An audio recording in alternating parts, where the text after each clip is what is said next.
Hi friends, നമുക്കിന്ന് cake pops ഉണ്ടാക്കിയാലോ? അപ്പം കേക്ക് പോപ്സിന് വേണ്ടി ചോക്ലേറ്റ് കേക്കാണ് എടുത്തിരിക്കുന്നത്.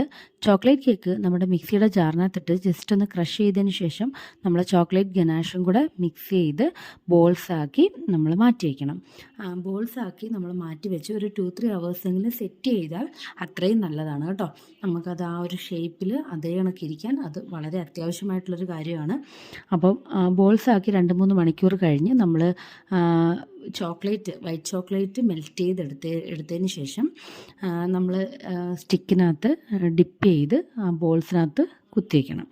അതിനുശേഷം ഒരു 5-10 മിനിറ്റും കൂടെ നമ്മൾ ഫ്രിഡ്ജിലൊന്ന് കീപ്പ് ചെയ്യണം സെറ്റാവാൻ. അതിനുശേഷം നമ്മൾ ചോക്ലേറ്റിനകത്ത് ഏത് കളറാണോ നമുക്ക് വേണ്ട അത് മിക്സ് ചെയ്ത് നമ്മൾ റൗണ്ട് ചെയ്ത് കുറച്ച് നേരം ഒന്ന് ഫ്രിഡ്ജിൽ വെച്ച് സെറ്റ് ചെയ്ത് പിന്നെ ഇതേ കണക്ക് ഷുഗർ സ്പ്രിങ്കിൾസ് ഒക്കെ ഉണ്ട് എങ്കിൽ ഇട്ട് സെറ്റ് ചെയ്താൽ നമുക്കൊരു തീം കേക്കിൻ്റെ കൂടെയൊക്കെ കൊടുക്കാൻ പറ്റിയ കേക്ക് പോപ്സായി.